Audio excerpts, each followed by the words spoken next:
Hello दोस्तों, मैं हूं नरेंद्र कुमार पटेल।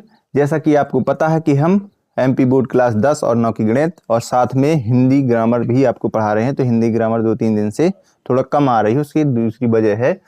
तो इसके पहले हमने क्वेश्चन नंबर 1 यानी एक्सरसाइज 2.2 के क्वेश्चन नंबर 1 पूरा बता दिया था। आज हम आपको सिखाएंगे क्वेश्चन नंबर 2 के सवाल, जो कि क्वेश्चन नंबर 2 और question number 1 same to same है, क्योंकि क्वेश्चन नंबर 1 में एक बार वैल्यू रखना था, इसमें आपको एक बार 0 रखना है, एक बार 1 रखना है, एक बार 2 रखना है। ठीक है, तो आपको वैसे ही आपको इसमें भी रखना है। तो आज हम आपको करके बताएंगे कैसे हल करके करना है। ठीक है, कैसे करेंगे तो आज हम आपको करके बताएंगे। तो अब हमारे पास है पी वाई बराबर Y square minus Y plus 0। तो एक बार पी 0 रखना है, पी 0 के लिए, पी 0 के लिए। अब हमें आपको याद रखना है कि जहां y है वहां पर केवल आपको 0 रखना है। तो हम लिखेंगे p0 यानी कि y की जगह रख दिया बराबर 0 का स्क्वायर माइनस 0 प्लस का 1। तो p0 बराबर हमें क्या प्राप्त हुआ? 1। क्या प्राप्त हुआ?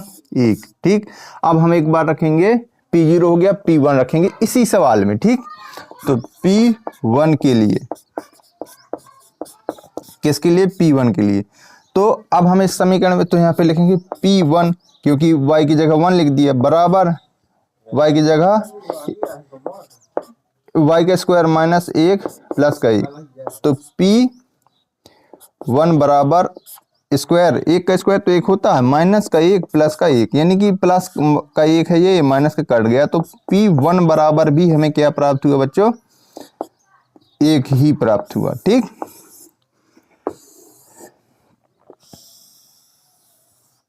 तो अब हम रखेंगे एक बार p2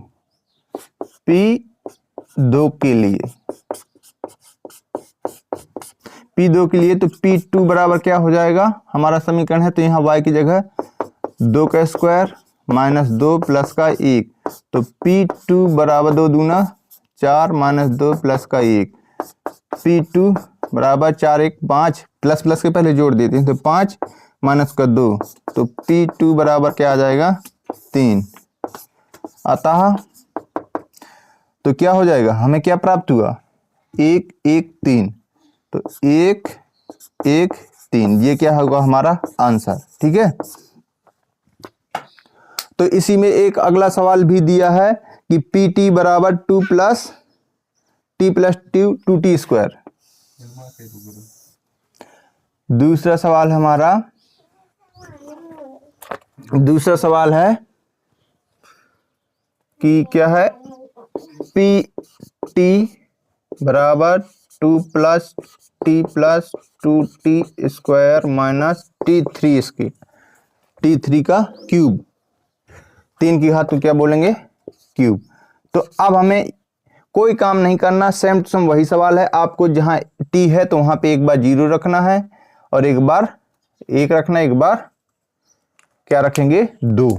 तो अब इसको हम हल करेंगे तो फिर हमारा क्या होगा? pt बराबर 2 plus T plus 2t square minus t की घाते 3। तो एक बार रखेंगे p0 के लिए, p0 के लिए। ठीक, तो p0 के लिए यहाँ पे लिखेंगे तो p0 बराबर 2 प्लस t की जगह 0 प्लस 2 फिर t का स्क्वायर माइनस 0 का क्यूब। तो p0 बराबर हो जाएगा, ये 2 को ज्यों कहते हो, और यहाँ पे ये देखो 0 का 2 से गुणा होगा तो 0 हो जाएगा, यहाँ 0 यहाँ 0, यानी कि हमारा उत्तर क्या आ गया?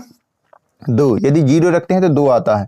और यदि p1 के लिए, अब भाई इसी बहुपद में हमें 1 रखना है, तो p1 के लिए क्या बनेगा? तो p1 बराबर 2 ज्यों कहते हो, प्लस का चिन्ह, फिर t की जगह 1 लिखेंगे, फिर प्लस, फिर 2, t की जगह 1 का स्क्वायर माइनस 1 का क्यूब।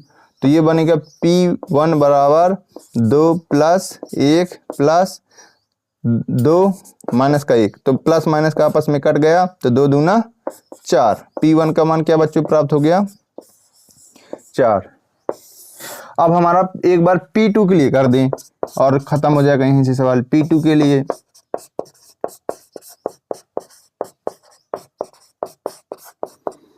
लिए तो P2 बराबर 2 प्लस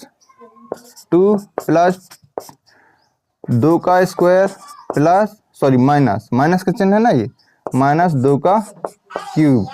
तो P2 बराबर यहाँ पे 2 प्लस 2 दूना 4 दूना 8 माइनस 8, ये आपस में कट गया। तो यहाँ पे भी P2 बराबर क्या प्राप्त हो गया बच्चों 4। तो अतः क्या हो में प्राप्त होगा, क्या प्राप्त हुआ 2 4 4 2 4 4, ठीक, ये हो जाएगा हमारा आंसर। इस प्रकार से आपके 2 सवाल भी और बचते हैं, तो इन 2 सवालों को आप आसानी से हल करेंगे। मिलते हैं आपको नेक्स्ट वीडियो के साथ, तब तक के लिए जय हिंद जय भारत।